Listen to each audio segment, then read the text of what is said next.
Hey sis, I'm convinced that if women, especially black women, understood the full history and creation of the institution of marriage, two things would happen. Number one, women would not be so desperate for it or see it as a goal mainly in their life. Number two, black women would no longer pick men that have potential or even desire certain men. With point one, there are a lot of black women who seem to focus on being married as a life goal because the community shames women who choose to put themselves first, just enjoy life, and especially if they won't entertain unhealed, financially unstable, immature, dusty men and would rather stay single. The shaming of women like this means we end up with situations like what the beautiful Ashanti is in now, which I wrote about last week. And if you are listening to this on YouTube, I will try and link the video in somewhere up the top. If you are reading this or listening to this on Substack, then it will be linked into the written article. Due to pressure of being over 40 and childless, she ended up settling for a man who only married her because she wanted it. And also this man has backed away from being a hands-on father, again because she was the one who wanted children. With point number two, certain men just would no longer appeal to black women. By this I mean men who many of us as women clearly have a mismatch with, especially if you're an educated black woman, which I also focused on in my essay, Why Don't They Like Educated Black Women? Again, if you're catching this on YouTube, I will link it somewhere in at the top or the description box. If you are listening to this or reading this on Substack, it will be linked into the written article. What comes to mind when you think of marriage? When most people think of marriage, they think of love, romance, white dresses, and soulmates. Women need to understand that all these things are relatively recent for ideas, and it was never the starting point for what the union of marriage was based on. It's shocking, right? As women, we could argue that society has given us these ideas and removed the reality of why it was created in order for us as women to buy into the idea of marriage. If the reality is seen for what it is, and that marriage as a whole was never a creation meant to benefit us as women, we wouldn't engage in it. And they, meaning men in society, had to give us an illusion to hold on to as times progressed and women gained more freedoms and rights because we would not willingly engage in marriage for what it historically is and who it benefits. Not only that, our freedoms and rights mean we no longer needed marriage to survive, so our engagement would drop without the illusion to cover up the reality. So stay with me and you'll see why. The big 4 Ps. For thousands of years, marriage was less about feelings, love, romance, and the happy ever after. In fact, none of this was the focus at all. It was about the 4 big Ps for men: property, patriarchy, politics, and power. It was designed and structured to benefit men in the 4P areas, maintain social order to their advantage, and control you, me, and all the women who came before us, especially and mainly white and middle class or upper class women. That said, when it comes to black women, we have to remember what little say in the traditional patriarchy black men actually have had historically, and arguably still even today.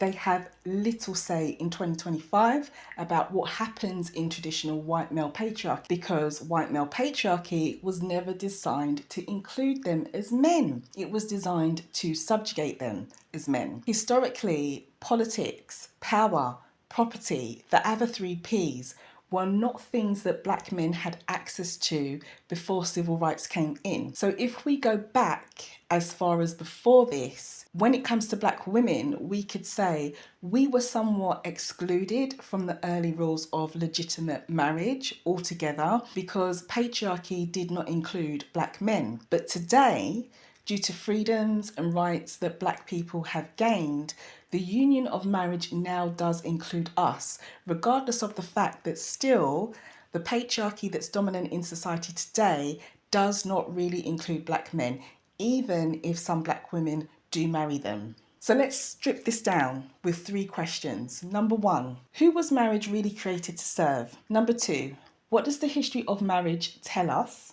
Number 3, Where do we, as modern black women across the diaspora, go from here so that we don't end up with situations like what these beautiful and talented women are in or have been in? And by that I mean Jill Scott, Mary J. Blige, Wendy Williams, et al. These are all women who married men who benefited from them as women after divorce. The first wives' clubs. So get your head around this.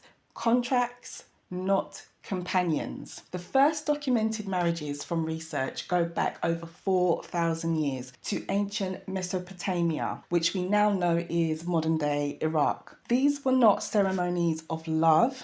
They were about business deals between men using women as the business, in quotation marks, that they were dealing between them. According to the historian Stephanie Coons, and I hope I've said her name correctly, she is the author of Marriage, A History of How Love Conquered Marriage. In her research, she found that early marriage was primarily a focus of controlling women and guaranteeing that a man's children were truly his biological heirs. So in other words, marriage was a system to lock down and control a woman's fertility, much like what they're trying to do today with women's reproductive rights in the USA.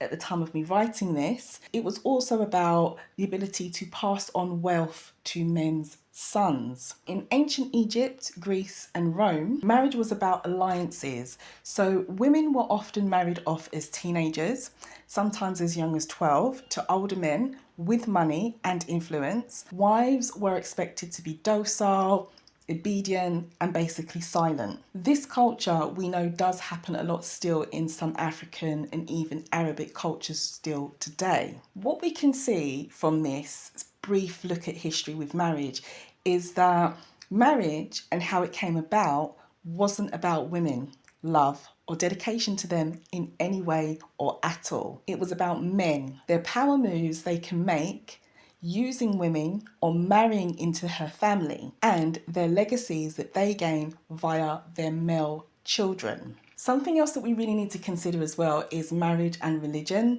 obedience as holiness. Something else that has really wrapped women up in believing that they are second to men and therefore uphold the social construction of patriarchy is marriage and religion. It's something that's been spoken a lot about today, which is good, but it is true. Religion was sold to us women to get us to buy into things that benefit men. By the time Christianity, Judaism, and later Islam became dominant belief systems, marriage was pulled into it as another form of control of women. For example, the Christian church in particular defined marriage as a divinely ordinated heterosexual way of life rooted in obedience to the male and God. So where does that leave women? In the 4th century, the Catholic Church began to regulate marriage as a sacrament. So in other words, like a ritual, you could say, something that had deep significance, which turned into a way of policing sex and a person's morals. For example, women being pure and virgin-like until marriage, and the lack of belief in using contraception, which basically is keeping women pregnant and producing male heirs for men. When we see how the Catholic faith uses marriage, purity, and fertility to control women and keep them producing what men need, which is male children, we can clearly see that there is a problem here. The Bible was and still is used to control women. We see this with the law and the scripture that tells women, direct quote here, wives, submit to your husbands. Now, I believe this is Ephesians 5:22. While husbands were instructed via the Bible to love their wives, but they hold all legal rights over their wives' lives, bodies, and their children. Women lose themselves and life in this institution. When we look at marriage from its roots, women lose all their autonomy, rights, and even freedom the moment they say, I do. The legalities of marriage meant that a married woman's legal identity was merged into her husband's. She could not own property. She could not sign contracts or even keep her own salary if she worked. After learning the history of marriage in a brief snapshot, which I've given to you, we can answer the original questions, or we can start to. Who was marriage created to serve and or benefit? Number one. Number two, what does the history of marriage tell us? The main people to benefit from a historical view were men via free labour from women who had to obey and serve. They earned and they benefited via guaranteed heirs or offsprings via the use of women's bodies, and they also benefited and gained due to having constant sexual access at all times to women. What did women get in return? Not much. That was to her sole benefit.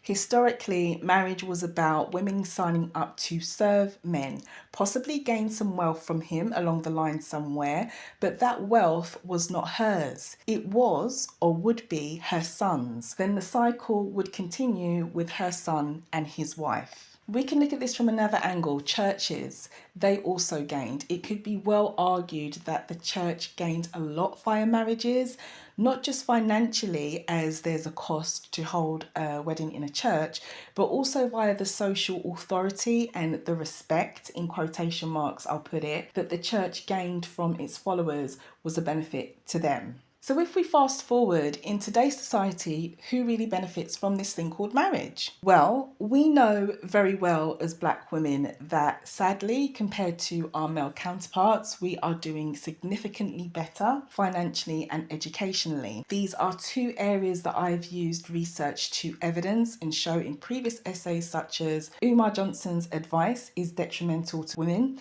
especially Black women, and why don't they like educated Black women? Again, if you're catching this on YouTube, I will link both of those videos up in the corner somewhere, or you will find it in the description box. If you are listening to this or reading this via Substack, then these essays will be linked in the written article. Putting these two things together, how we are showing up as women now in society versus what the history of marriage shows us and the purpose of it, we can see that clearly in today's society, Black women should not be seeking marriage from any man, regardless of his race or ethnicity, that does not match or exceed her financially and educationally, purely because it does not benefit her, not in today's context. In addition to this, if we look at history, the institution of marriage, historically, it has always worked this way. Money, status and power have always been a thing, at least for men, when it came to marriage historically. In today's society, where women now have also access to money, status and power, as we can work and build our own security, would it not be logical that a man that a woman or we decide to marry should add and not subtract from anything that you as a woman have built or you're in the process of building now? Historically, this is how it always worked for men and marriage, so why not for women too, now that we have access to be able to build our own wealth? What the data says, who marriage really works for today and why. So there is a wide body of research which confirms that marriage benefits men more so than women. Health-wise, married men report better physical and mental health than single men.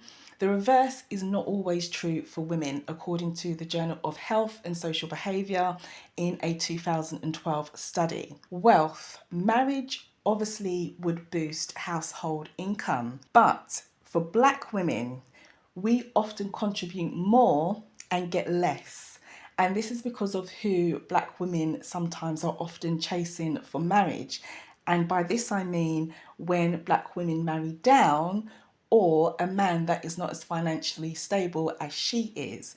And a good place for a lot of evidence for this is a book called Is Marriage for White People, which was written by a Black college professor in 2011.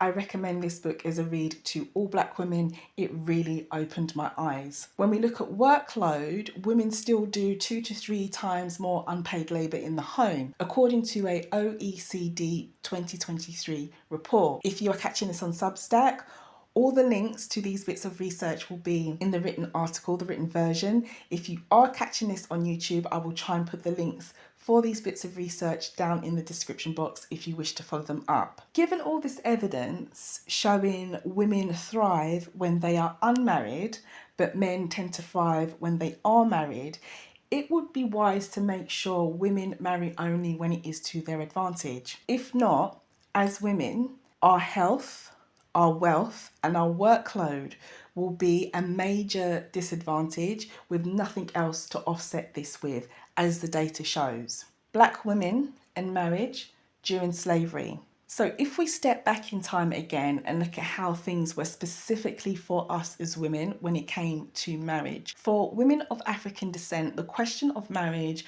was even more brutal. In the Americas and the Caribbean, enslaved Africans were denied the right to marry legally. They were not seen as people, but property. We know this already, but this is a good reminder of our history as women. Slaveholders would deliberately break up families to maintain control. So in her book, Labouring Women, historian Jennifer L. Morgan explains how Black women were valued for their reproductive capacity and not their capacity for partnership. Children of enslaved women inherited their mother's status, which in some ways was about making Black women the literal engine of slavery, because we were the ones responsible for producing all these offsprings that could be used in this institution of slave labour. Despite this, enslaved people still formed deep bonds. Of course, they jumped the broom, they created chosen families, and they resisted everything that they were, excluded from through love. But legally, Black marriages didn't exist. Legal marriages between Black folk were not recognised until after emancipation in the Caribbean, Americas, and across Europe. That said, in today's context, the question is still the same. Who was marriage created to serve and benefit? We are aware that Black women are often the main or larger providers financially when partnered with Black men, sadly, as shown in previous essays and research studies that I've shared with you. Also, as with women of other races, we mainly are straddled with the bulk of housework and childcare. Based on this, it appears that the idea of marriage for us specifically, and how things or the dynamic often is between our relationships, it still benefits men. It's not really beneficial to us. So at what point did marriage become about love for women? It's a good question. So in the West, love-based marriage only became an idea in the 18th and 19th centuries. And even then, this was mostly for white, middle class and upper class women. The idea of marrying for love was influenced by the romanticism of the era. I would say personally that literature could partly be due to this. However, the legal framework and the purpose of marriage still served patriarchy and men. We can see this by looking at more recent history. As recently as the 1970s, women in the US and the UK couldn't get credit cards or debit cards in their own names without a husband. Think about that. It's only been just over 50 years women have been free to do simple things such as open a bank account without a man, patriarchy, or a husband. That is not very long. Marital rape was legal up until the 70s, and in the UK it was only criminalised in 1991. That is surprising. In many African and Caribbean societies, colonial era marriage laws remained in place up until the 70s, which would limit women's property rights and normalise the male dominance that we've always had. If we look at this, recent history from the 70s shows us that women have still very much been controlled by this institution of marriage. Today, marriage is still often places unequal burdens on women. As I've said to you, studies have shown women do more housework, even when both parties might be full-time employed. Married men tend to live longer, healthier lives, but married women report more stress and depression. This was found in the American Journal of Sociology in 2007. Divorce is often more financially devastating for women, especially black women. And going back to what I said at the beginning, because of who some black women decide to marry. Think of Mary J. Blige, think of Jill Scott, think of Wendy Williams, Attell. All married men who came with less than they did, hence, these men benefited somehow after they divorced. What should or could marriage look like for black women? My question to black women is, if marriage wasn't created for us, meaning women in general, regardless of her race, and we know that men benefit from it as it is, what does this mean for modern black women? It means we have the right to redefine it, reject it, or completely reinvent it entirely. This is moving into the third question that I had at the opening. Where do we as modern black women go from here now we understand the history of marriage and the dynamic for us? Going into marriage with a love-based mindset for black women especially is not something that we should continue to do. Clearly, it's too risky. Love does not pay the bills, and marriage was never designed for that anyway. We've just looked at the history of it, and we know that it was about wealth accumulation and status. Trust me, from my experiences, you never want to marry a man just for love, especially if there's a chance he will become jealous of you because he has less than you and you are thriving during your marriage. And you don't ever want to marry a man's potential. We do not build men, we do not build with men, and we are not their ride or die. This love-based mindset is old, and we should really get rid of this completely. That is, if struggle love appeals for you, then, stay where you are. But if it doesn't, this is what we need to fix. This may mean for black women, the idea of marriage should be reinvented or redefined. And that's if a black woman even wants to get married.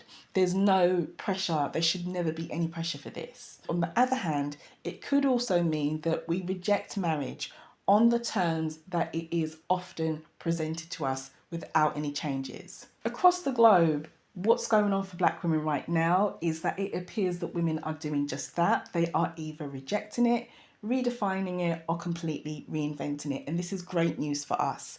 In South Africa, more women are choosing cohabitation or financial independence over traditional marriage. In the USA, black women are the fastest growing group of entrepreneurs. I think we all know this, and we should be so proud of American-born black women.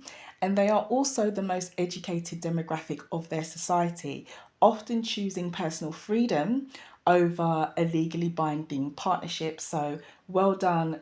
Shout out to all American black women. In the UK, where I'm from, and in France, younger generations of black women are completely delaying marriage, or they are just not choosing it at all. You don't have to contort yourself to fit into an institution that was never really meant for your liberation as a woman. What you do have the right to do is love without losing yourself in a marriage or partnership.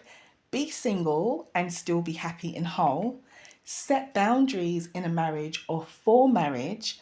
Ask for prenups. Girl, if you are wealthier than your partner, this is definitely something we should be doing. Define success beyond the wedding ring, which is something I really agree with. And marry men of other races and ethnicities if you desire, who may be better matched for you educationally and financially, as well as general compatibility. There's nothing saying that you have to be ride or die or loyal to a group of men who you're finding it hard to find your ideal match within. Let's teach other black women and the younger generation of black women that partnership is actually a choice. It's not something you should be pressured into. And when it is chosen, it should be with someone who will add and never ever subtract from your life. Just like the institution of marriage was designed to do, but only for men, okay? It was designed to add, not subtract for them. In today's society, this could be exactly the same for us women. Men should not be projects to build or put together. And we also need to remember that men certainly are not a prize. So that's it for this week's essay. So thank you for tuning in. Thank you for listening this far if you've made it. Much love. the black woman essayist.